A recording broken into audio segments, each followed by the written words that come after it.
Avant de commencer à programmer en PHP, il va falloir que l'on installe sur nos machines des programmes qui leur permettront de comprendre le code en langage PHP. Parce que oui, par défaut, nos machines ne comprennent pas le PHP. Alors, les programmes qu'on va devoir installer s'appellent soit WAMP si on est sur Windows ou MAMP si on est sur Mac.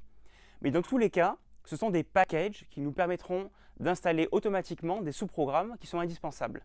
Apache, PHP et MySQL que l'on va utiliser dans toute la suite du cours. Et puis, nous finirons par installer un éditeur de texte qui nous sera indispensable pour programmer en PHP. Allons-y. On va vouloir installer des outils maintenant pour commencer à développer en PHP. Parce que notre machine, pour l'instant, ne connaît pas PHP, il va falloir installer ces programmes qui lui permettront de comprendre le langage PHP. Et puis, on va devoir aussi installer des outils pour développer directement en PHP. Alors, ces programmes dont on va avoir besoin, quels sont-ils? Eh bien, le premier, au risque de vous surprendre, c'est un navigateur web pour évidemment regarder notre site web en PHP. Ça, pour nous, ça sera absolument indispensable et j'imagine que vous en avez déjà un, comme par exemple Google Chrome ou encore Safari, Firefox, etc. Ensuite, pour écrire le code en PHP, on va avoir besoin d'un éditeur de texte. Alors, pour les éditeurs de texte, il en existe des dizaines, voire des centaines. Moi, je vais utiliser un outil qui s'appelle Sublime Text, mais si vous avez l'habitude d'un autre comme Notepad++, si par exemple vous avez fait du HTML avec, vous pouvez aussi utiliser Notepad++ sans aucun problème, ou l'éditeur de texte de votre choix. Et puis, c'est la nouveauté quand on fait du PHP, on va avoir besoin de 3 programmes, PHP, Apache et MySQL. Ces 3 outils sont indispensables pour la suite de ce cours. PHP parce qu'il permet de comprendre le langage PHP, Apache parce que c'est un serveur web qui va nous permettre de répondre aux requêtes quand on va sur notre site web avec le navigateur web. Et MySQL qui est le moteur de base de données qui nous permet de stocker des informations qu'on n'utilise pas tout de suite mais qu'on utilisera un peu plus tard dans ce cours. Alors comme il est courant d'installer ces 3 programmes à la fois, on a fait des packages qui rassemblent ces 3 programmes. Selon si vous êtes sous Windows, Mac ou Linux, vous pourrez utiliser WAMP, MAMP ou XAMPP. WAMP sous Windows, MAMP sous Mac et XAMPP sous Linux, qui existe d'ailleurs aussi sous Windows et sur Mac pour celui-ci. Dans la suite de cette vidéo, je vais justement vous montrer comment installer WAMP et MAMP. Si vous êtes sous Windows, vous allez devoir télécharger le programme WAMP. Vous pouvez simplement faire une recherche Google de WAMP. Vous allez tomber sur le site de WAMP Server. Vous cliquez sur télécharger. Et là, on vous propose plusieurs versions en fonction de la version de PHP que vous voulez utiliser, en fonction de si votre ordinateur est un ordinateur 32 bits ou 64 bits. Alors ça peut être un peu compliqué quand on débute. Là, ce que je vous recommande, c'est, si vous vous doutez, de prendre la dernière version, PHP 5.4 ici, avec WAMP Server 32 bits, donc le premier lien. Là, on vous propose de remplir certaines informations dans un formulaire. Vous pouvez le faire si vous voulez, mais vous n'êtes pas obligé. Vous pouvez cliquer directement sur passer au téléchargement. Et là, vous attendez un petit peu, et au bout de quelques secondes, le téléchargement de WAMP Server démarre. Lorsque le téléchargement est terminé, vous pouvez lancer le programme d'installation ici en double-cliquant ici. Vous faites exécuter, vous validez, et vous suivez les instructions de l'assistant d'installation. Là, c'est du classique, rien de très compliqué. Vous verrez que par défaut, il se met dans le dossier c2.wamp. Je vous recommande de le laisser par défaut si vous doutez. Il faut savoir que tous vos fichiers PHP devront être placés dans un sous-dossier de ce dossier WAMP. Vous verrez ça un peu plus tard. C'est vraiment important de bien savoir que vous ne pouvez pas mettre des fichiers PHP sur votre bureau et les exécuter. Il faut vraiment que ce soit dans un répertoire qui soit connu par le logiciel Apache qui est installé avec WAMP. Donc voilà, vous pouvez continuer et faire installer.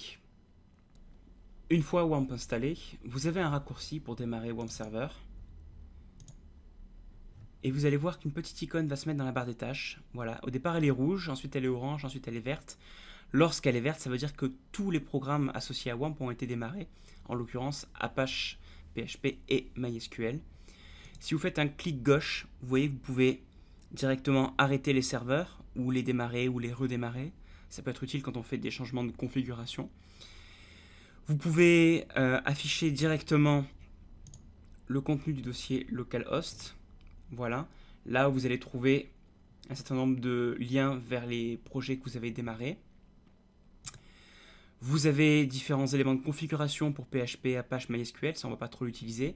Et surtout, vous avez un lien vers le répertoire 3W, ici, voilà, qui vous permet d'accéder au dossier. Vous voyez qu'ici c'est c2.wamp 3W, là où vous pourrez mettre tous vos fichiers PHP. J'insiste, c'est bien ici qu'il faudra placer vos fichiers PHP, ou dans des sous-dossiers, ou dans des répertoires que vous pourrez créer, et pas ailleurs, sinon ça ne fonctionnera pas.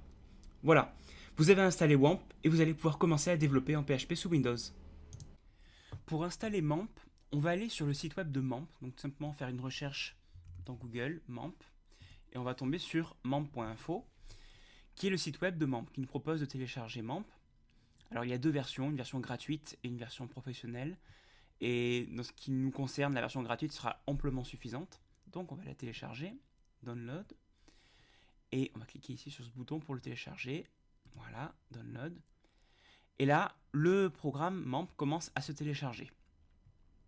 Une fois que vous avez fini de le télécharger, vous allez récupérer un fichier mamp.pkg. On va l'ouvrir. Voilà. Et on va installer le programme en suivant les consignes d'installation. Alors il n'y a rien de très très compliqué, ça je vous laisse le faire jusqu'au bout. Voilà, vous l'installez comme ceci. Et une fois que vous l'avez fait, eh bien vous aurez installé à la fois Apache, PHP et MySQL sur votre Mac. Une fois que vous avez installé MAMP, vous pouvez le démarrer et vous verrez une petite fenêtre comme ceci, qui vous indique ici que le serveur Apache et MySQL ne sont pas démarrés. Là, on voit l'icône rouge. Avant de les démarrer, je vous recommande d'aller dans Préférences et ensuite d'aller dans Apache et de bien sélectionner un répertoire ici. Ce sera le répertoire racine où vous mettrez tous vos fichiers PHP. Et attention, c'est très important parce que contrairement à un HTML, vous ne pourrez pas mettre vos fichiers PHP où vous voulez sur votre machine. Il faut qu'ils soient dans un sous-dossier de ce répertoire que vous définissez ici.